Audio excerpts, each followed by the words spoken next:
Kapag sinabing Laguna, ang unang pumapasok sa isipan natin ay si Jose Rizal, si Mariang Makiling, Pagsanhan Falls, UP Los Baños, Bukopay, Quezong Puti, Chinelas, Paper Mache na kabayo. Oh, may naisip ba kayong iba? Kilala niyo ba si Andamanik? Nakita niyo na ba ang napakalaking falls na to? Napasok niyo na ba ang underground cave na to na tila walang katapusan? Ilang pagkain na gawa sa kamote ang natikman niyo na?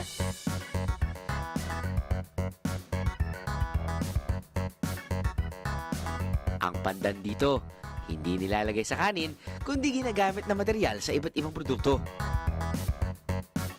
Alam niyo ba kung ano ang ibig sabihin ng Kapunya. Afri Paya. Yup, lahat ng to matatagpuan din sa, you guessed it right, Laguna. Ano, sama ka sa biyahe ko?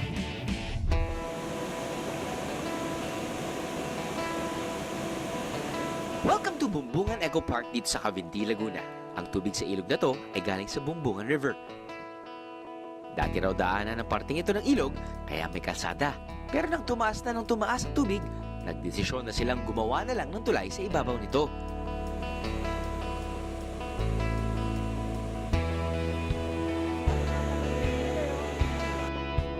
Dahil na rin sa agos sa tubig, naging isa sa mga tourist attraction ng probinsya ang lugar na to.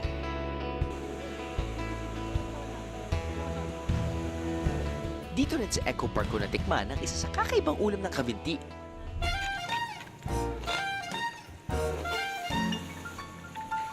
Minana pa raw ng mga taga-Cavinti sa kanilang mga ninuno ang butaheng ito na tila kamag-anak ng afritada.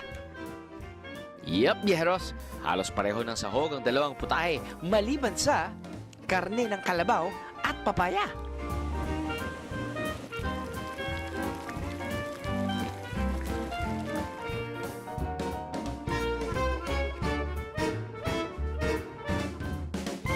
Ang pangalan niya ay malapit or sounds like afritada. Well, dito, ang tawag nila ay Afri Paya. Well, beef din ginagamit nila, pero Carabao beef. Mas malasa daw. At bakit paya? Dahil gumamit sila ng papaya. Afri Paya. Dahil marami daw papaya dito. At pusa. Nung hindi ba dumating yung kanin, kala ko, spaghetti na may siling haba.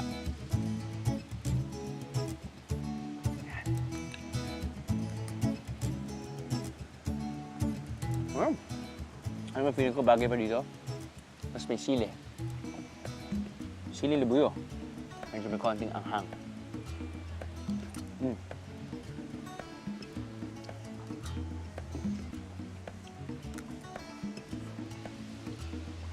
Pwede kong gawin sa bahay ito. Hali. Bukod sa magandang tanawin at masarap na pagkain, may iba pa talaga akong sinadya sa lugar na to. Underground river. Meron kasi kami mga kuweba ron na ang Sagada isang connection cave. Dito rin kasi ginagawa ang briefing bago bumiyahe papuntang Cavinti Underground River and Caves Complex.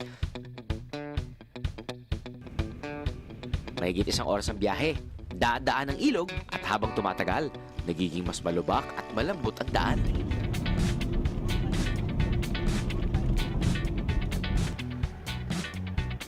Kahit ang gamit naming 4x4 jeep, aba, nabalahaw din.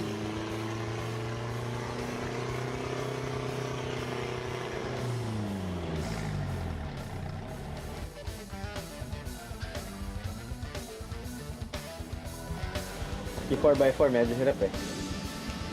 Well, hindi nakakatulong din yung basong lupa. No?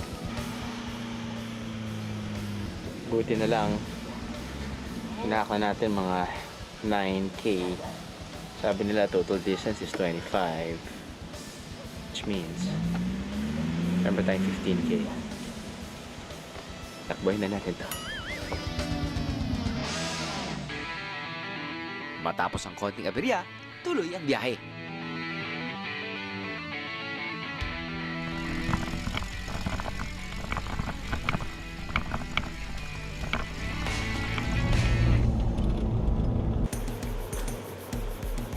Konting lakad na lang daw ay mararating na natin ang bukana ng kuweba.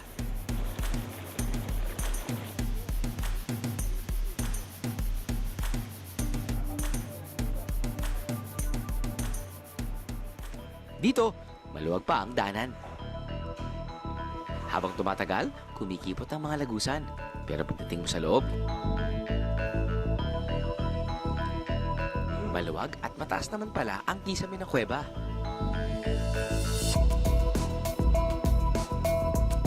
Ganito ang with cave o basang kuweba na mayroong mga tumutulo. Almost 1 foot is 500 to 800 years bago siya bubuo. Ang stalactite, makikita rin natin sa kung malinis yung tumutulong tubig. Di ba, katulad nito, medyo brown siya. Medyo may halong putik yun.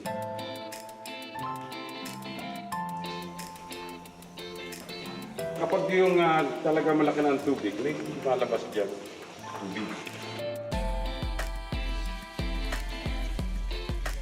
Yung tubig na tumatanong dyan, pati dun sa nagawa natin pagpapaalo yung lumabas na pagkaralo. Ganyan na po yung kalakas ng tubig dati pa. Kapag talaga yung tag-araw, humihina.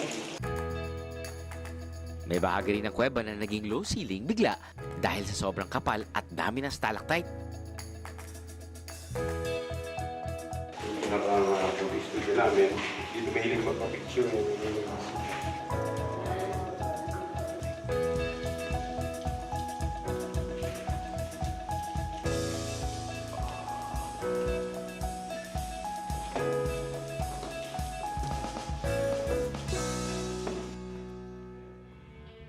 Ang susunod ng parte ng kuweba ay may 2 daan.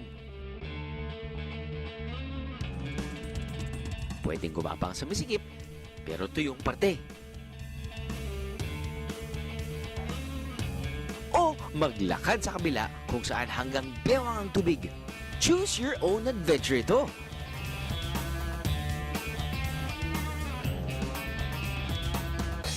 Narinig niyo ba yun? Teka, parang umulan na. Hindi ulan, kundi isang mini but mighty strong falls pa lang nandito.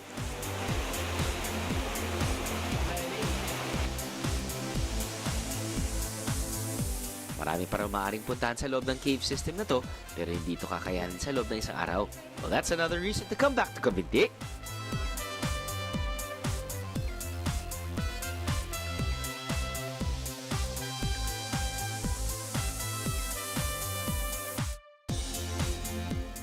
Sa ngayon, parang naamoy ko na ang lunch mula rito ah.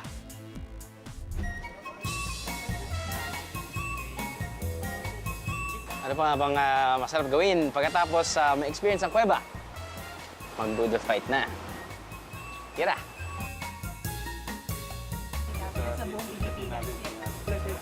Sorry. Kaya na kayo. Parang pag-budol.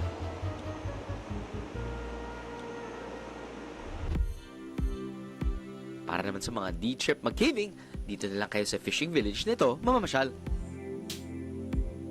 Ito raw ang bagong dating destination dito sa Cavite. Dito, pwedeng umupa ng nipahat during your stay. Libutin ang parte ng Caliraya Lake gamit ang kanilang swan boat. Siyempre, mag-fishing!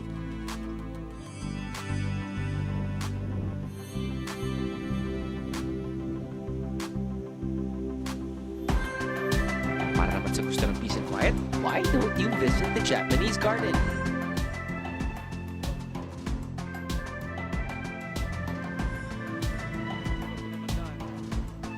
Ito ay isang memorial park na pinagawa ng gobyerno ng Hapon para sa mga namatay nilang sundalo noong World War II. Dito raw din nakalibing ang pinakasikat na sundalong Hapon, si General Yamashita.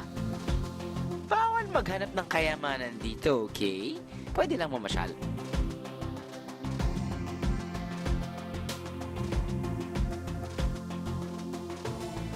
Maaari ring akyatin ang hagdan na to na binubuo ng 100 steps para makita ang halos kabuuan ng Caliraya Lake.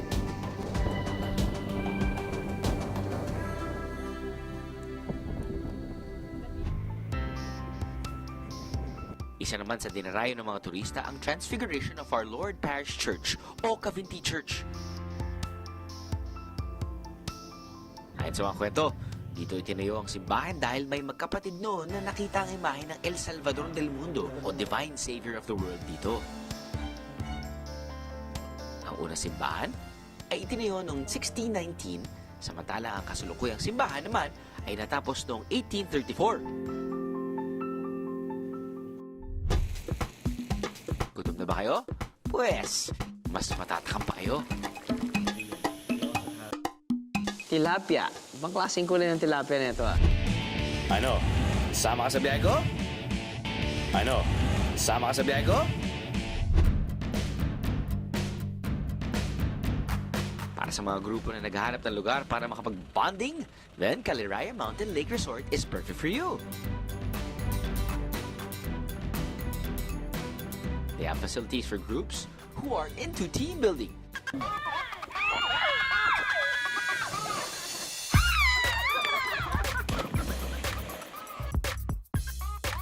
Tulad na lang ng obstacle course that'll surely bring out the team spirit and camaraderie in your group.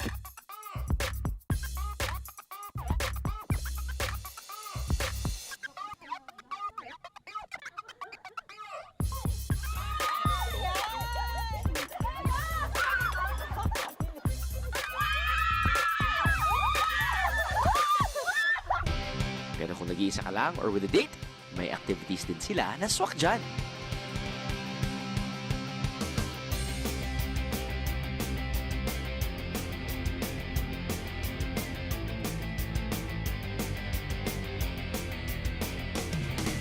Pwede mag-zipline.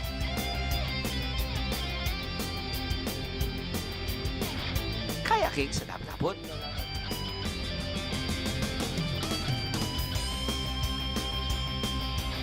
O magpalipas oras kasama ng mga pato. Good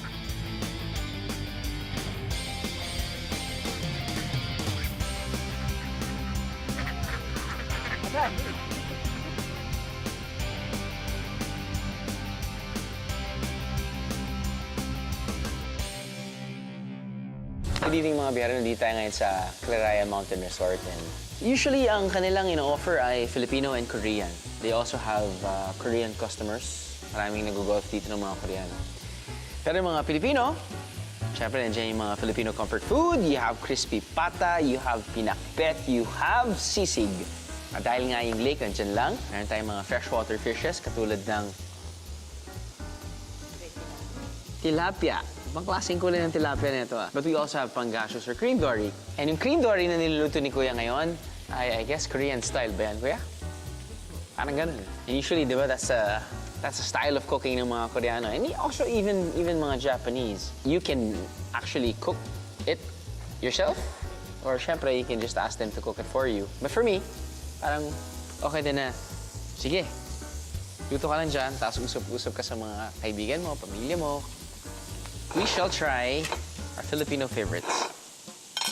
You really can't go wrong with crispy pata, can you? Pag kumakain ka ng crispy pata, gumagamit ka ba ng utensils? Hindi!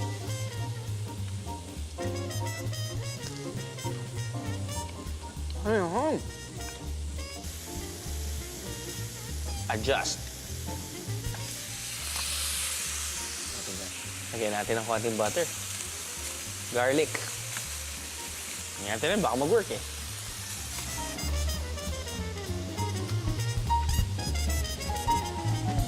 Crispy pata na lasang butter. Pinakbet. Thank you. Natin luto ni Kuya. Pressure, pressure.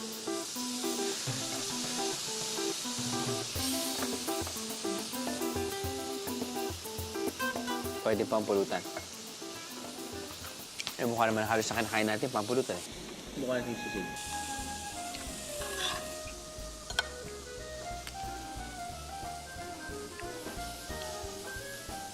Sarap ng flavors. Nalalasahan mo yung bell pepper or siling haba or may konting sili, tapos may itlog. Ang hindi pa natin nasusubukan ay kanilang soup, which is so perfect. Malamig sa labas, Chong. Malamig. Yun. Ikaw. konting ano.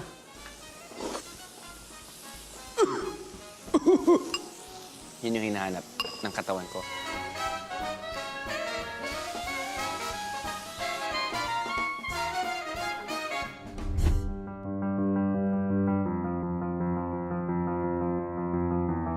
Alam nyo ba na may isa pang ilog sa Cavinti? Ito ang Lumot Mahipon Lake at tulad ng Kaliraya Lake, man-made din ito.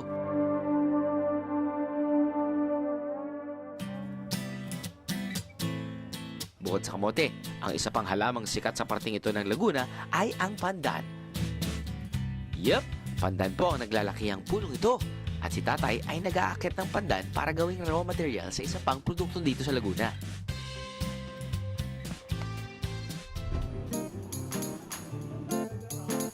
Maliliit, malalaki, makukulay, at may iba't ibang disenyo. Yan ang sambadilyo, ang sombrero na isa sa mga pangunahing produkto ng Cavinti. Mula sa pinatuyo at kinulayang dahon ng pandan, nabubuo ang iba't ibang sombrerong ito.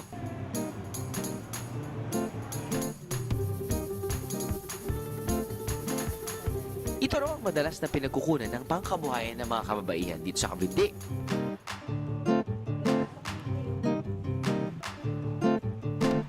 Pakita niyo po sa amin kung paano niyo, kasi parang kakaiba nga po yung paggawa, no? Parang meron na kayong molde. Opo.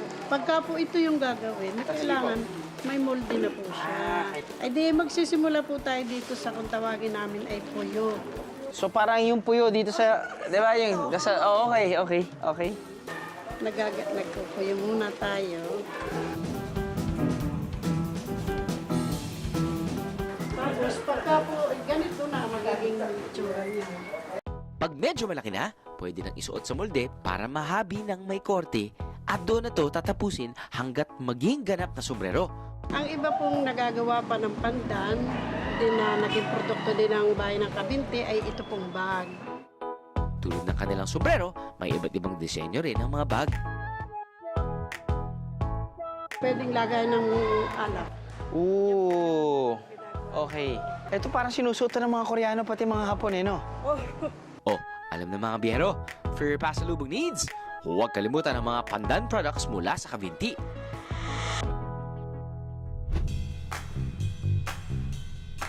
Ilang minuto lang mula sa Cavinti, mararating na ang Barangay San Salvador ng Louisiana, Laguna.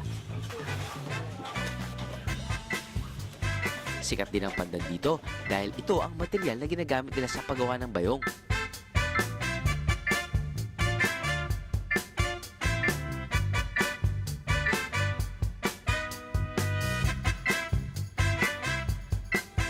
Pero hindi lang daw yan ang ipinagmamalaki ng San Salvador. Ang tunay nilang likas na yaman ay nakatago raw sa gubat.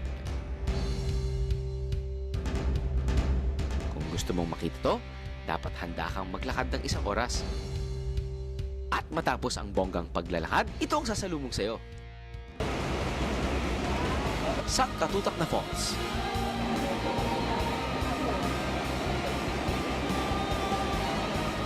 Pero hindi yan ang main attraction, kundi ito.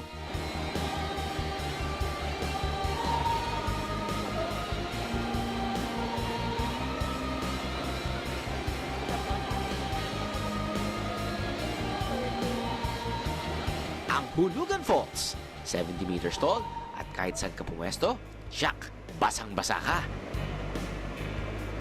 Kung dito ka maliligo, hindi masahe, para ka sigurong binabato ka ng agos. Ano ang nasa itaas ng Hulugan Falls? Siyempre, inalam din namin. Yup, 2 more falls for you to enjoy. Dito, hindi ganun kalakas ang talsik ng tubig dahil mababa lang ang mga to. Sana nga mapanatili ang kaayusan at kalinisan ng mga falls na to. Kaya pag bumisita kayo, alam na, #BeAHero.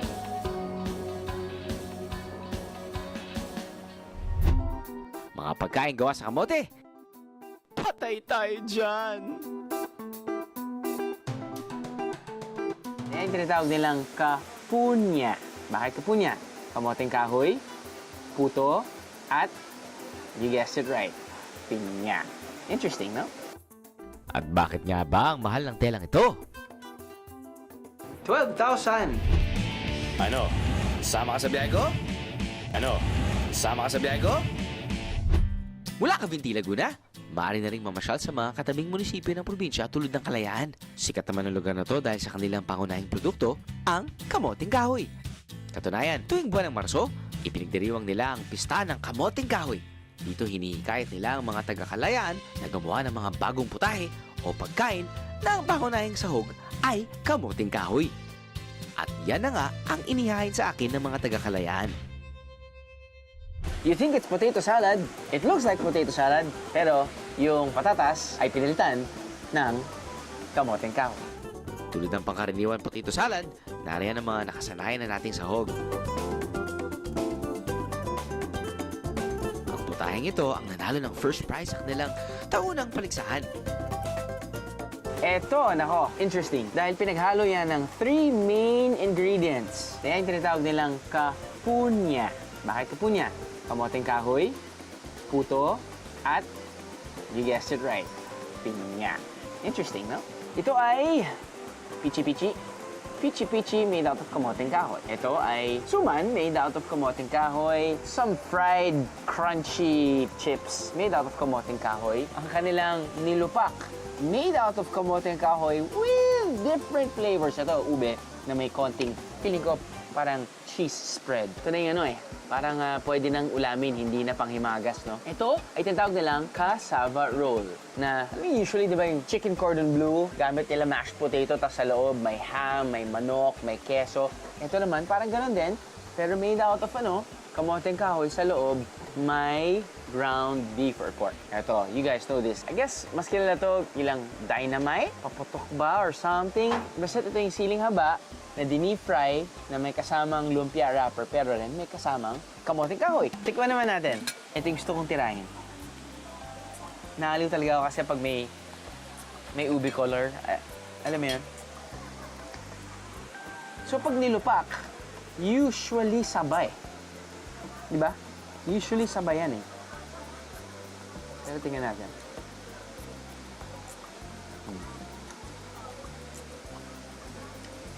Nice. Nice texture. Really nice texture.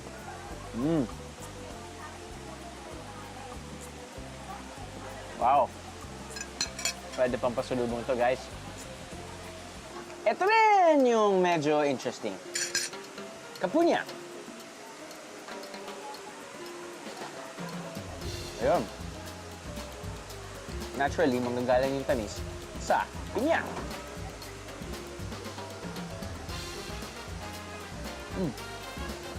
Yung texture sa puto, pati kamoting kahoy.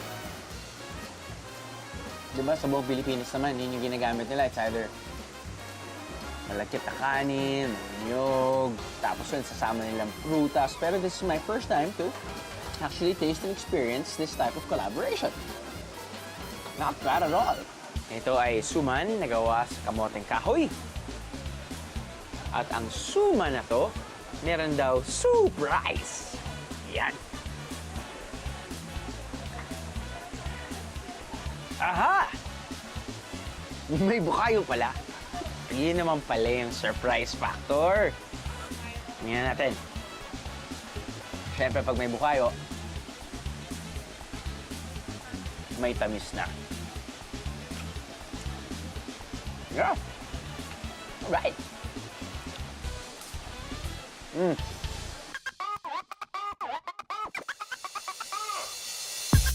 And last but not least, ang pinagmamalaki nilang Casalonia salad.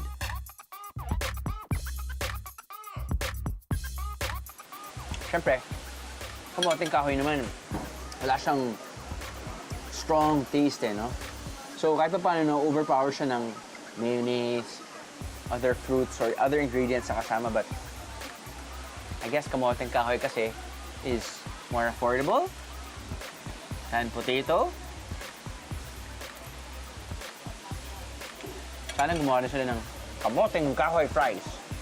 Ano niyo? Or mashed kamoting kahoy. Nilupak na siguro yan. Ay.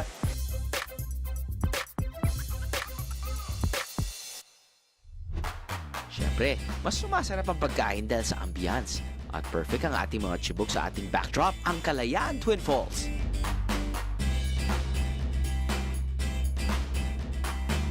Pagpasok dito, agad kang sasalubungin ng malamig na hangin mula sa falls. Ang tubig dumadaloy patungo sa isang malaking swimming pool. Sa bahaging ito, may mga cottage at lamesang pwedeng rentahan ng buong araw o overnight. Pero ang Twin Falls, kailangan pang umakyat sa taas para makita to.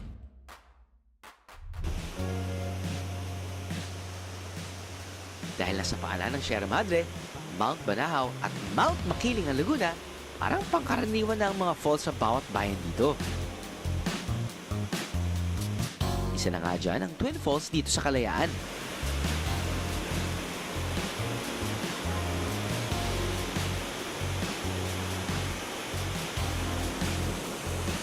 Sa parting ito ng resort na panatili ang simple kagandahan ng lugar, lagi kasing ipinapaalala ng pamunuan na sana ay tumulong ang mga bisita sa kanilang adikain. #BeAHero Viajeros. Halos kasunod naman ng bayan ng Kalayaan ang Lumban, ang tinuguriang embroidery capital of the Philippines.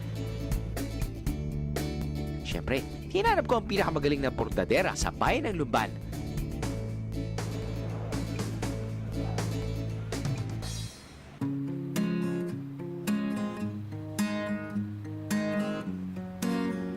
Siya si Monica de Ramos, na mas kilala bilang Andamanik. Panahon pa ng hapon, 7 taong gulang pa lamang siya noon nang matuto siyang magburda. Nakikita ko na ang hirap ng buhay. Kaya yung kahit ako'y pumapasok ako sa eskwela, paggabi ako'y nananahi, tumutulong ako doon sa mga kapatid kong mga babae. Ang kwento ng buhay at pag-ibig ni Andamanik at asawa niyang si Anda Filimon ay naipalabas na sa TV show na Wagas. Yahoo!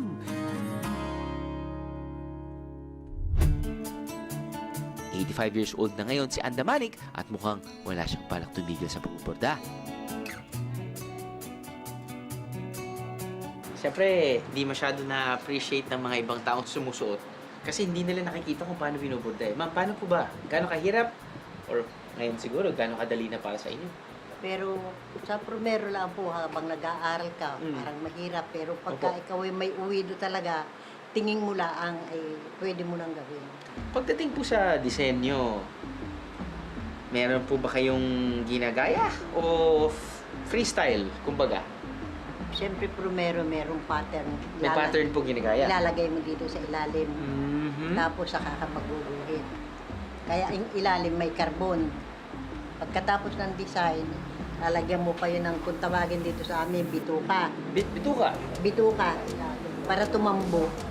Para tumambok na ganito, lalagyan mo ng palaman sa loob. Peanut butter po ba? Palaman sa loob. Palaman. Kahit cheese. Kahit cheese. Paano po bang i-measure? Kunyari, di ba, magbuburda ho kayo, tapos nun, binibenta nyo per yard. Per yard po ba? 4 yards ang isang barong. 4 yards. So, pag 4 yards, gaano katagal nyo po ginagawa kayo? Minsan po tumatagal ng 2 buwan. 2 buwan. Pagka namang medyo magaang ang design, tumatagal lang ng 1 buwan. Pero 1 to 2 months, isang barong din yan. Oh. Pag sabihin na natin po, katulad ko ma'am, 4 yards ng pinya, magkano ang buti nyo? Pag dito bibilin sa Lumban? Ay pag dito po bibilhin yung ay merong 5, merong 5K? 4, 5,000. 5,000. Ayun. Okay.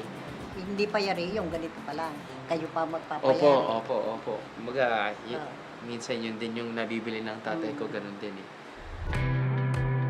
Ito ang itsura ng 4 na yardang pinya na may burda para makagawa ng isang barong. So ito, matagal-tagal nang ginawa. 3 to 4 months. 4 months. Grabe oh. Magkano inabot to? Ano po ito? 12,000. 12,000!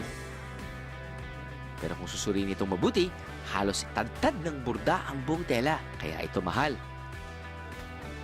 Parang may suot kang masterpiece. Magandang investment. Para naman sa mga nagtitipid pero gusto pa rin ng barong na may magandang disenyo, ito ang para sa inyo. Gawa rin sa pinya at may simpleng burda for only 3,500 pesos.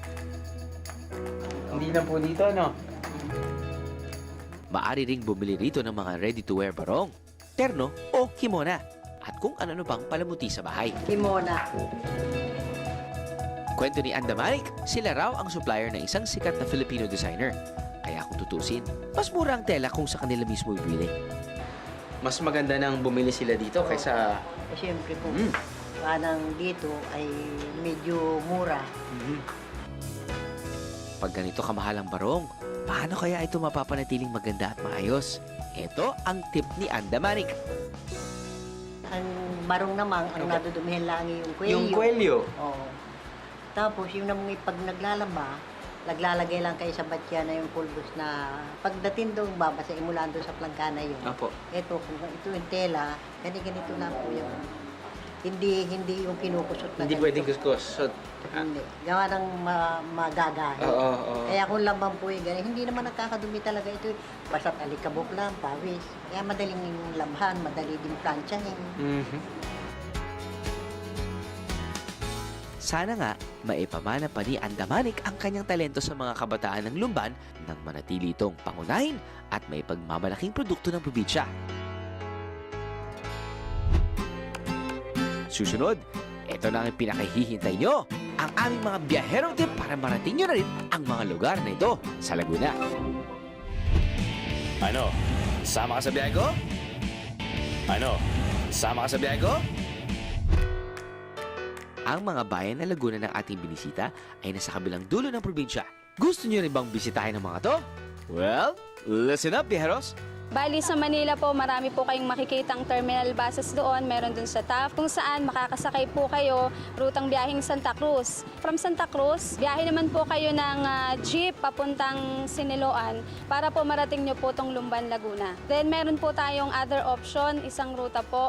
Manggagaling naman po tayo ay sa Tanay po. From Tanay, biyahe din po tayo papuntang Siniloan. Pagdating po ng Siniloan, biyahe po naman tayo ng jeep na biyaheng punta pong Santa Cruz. Dadaanan nyo po muna ang mga bayan tulad ng Siniloan, Pangil, Pakil, Paite, Kalayaan para po marating din natin tong Lumban, Laguna. Madali nyo na rin pong mararating ang mga bayan tulad ng Cavinti, Laguna, Luisiana, Laguna, gayon din po ang Kalayaan, Laguna. Pagdating naman sa accommodation, we're giving you not one, not two, but 3 options para swak sa budget nyo. Dito sa Caliraya Mountain Lake Resort, may kakaiba silang accommodation, ang floating boathouse. So, yung newest edition ng Mountain Lake Resort dito sa Caliraya, no? Of course, alam naman natin na ang Caliraya nga ay isang malaking lake. So, ginawa nila, gumawa sila ng mga mini cottages. And not bad. Sarili mo itong cottage. It's actually good for 4. Kung kahit nakakita mo, ganito lang yung kalaki yung kama. Pull out of bed, it's good for 4. You pay 7,000 pesos. Kasama na dyan ay breakfast for 4. Tama? Air conditioning system, flat screen TV, cable, small ref, at para sa akin, ito na siguro yung kanilang pagpain sa mga turista. Pagpain dahil pwede ka rin mag-fishing dito. Lagay sila dito ng mga thousands and thousands of fishes. Of course, freshwater fish ito. You got your pangasius, which is cream dory. You have your tilapia. I think maglalagay na rin sila ng bangus. And as you can see, the water is clear. At may mga isda na doon. Meron na rin kayong fishing rods. Doesn't have to be live bait kasi magbibigay rin sila ng mga feeds or pellets. Yan. Huwag nyo na subukan kainin. Alam kong kailangan nyo ng pulutan ko minsan, pero huwag nyo na subukan. Okay. Sa probinsya ako dati, ito yung gusto kong gawin.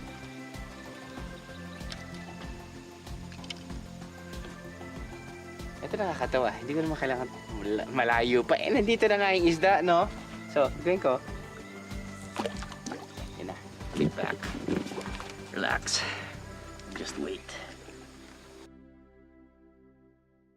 Teka na, ano yan?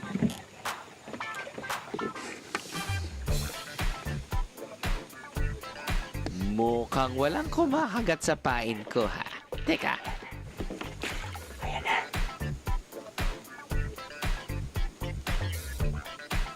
Daming isda. Pero wala akong makuha.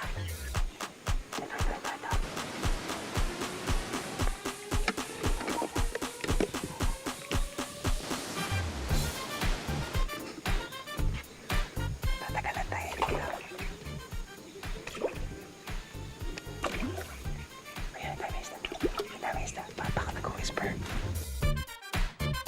Well, you'll have plenty of time for fishing kung dito kayo titira. Good luck! Para mas feel nyo ang camping mode, inihiwalay nila ang banyo. Huwag mag-alala. Hindi ito common bathroom. Ang bawat boathouse ay may sariling banyo. Meron din itong hot and cold shower. Kung di nyo type matulog sa may ilog, meron din naman silang room sa clubhouse.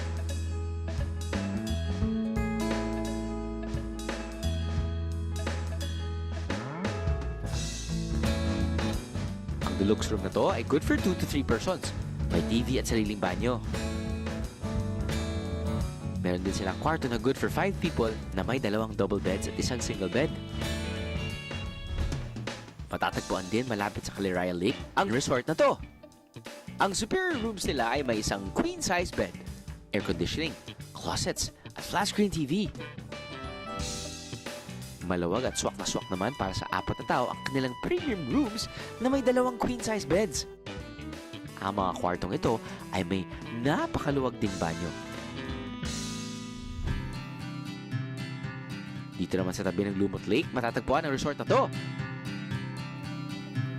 Agaw eksena ang kanilang infinity pool na magandang tambayan kapag sunset. Buong bahay o villa ang pinauupahan ng resort na to. Tulad na lang ng villa na to na good for 6 to 8 persons. Sa unang palapag, makikita ang sala na may 2 sofa bed, kusina at banyo. Maaaring magdala o magluto ng pagkain ng mga bisita. Sa second floor, may isang kwarto na may 2 queen-size beds at 2 single beds. Nandito rin ang pangalawang banyo ng villa. Para naman sa solo travelers or couples, pwede kayo rito sa kanilang kabana. Meron itong covered balcony malapit sa ilog. Sa loob, may isang queen-size bed, cabinet, mini ref at sariling banyo na may shower. O ha? You know what? Laguna is a destination most Manileños dismiss when they travel. Pag sinabing Laguna, feeling nyo, been there, done that. Diba? Pero as you can see, Laguna has a lot to offer. Sa sobrang laki ng probinsya, I bet marami pang ibang tourist attractions just waiting to be discovered. Malay nyo, sa susunod yung pagbisita, may iba rin kayo matuklasan. Sabi nga ng isang sikat na manunulat, and I quote, "One's destination is never a place, but a new way of seeing things." Oh, ano pa hinihintay nyo? Biyahe na sa Laguna.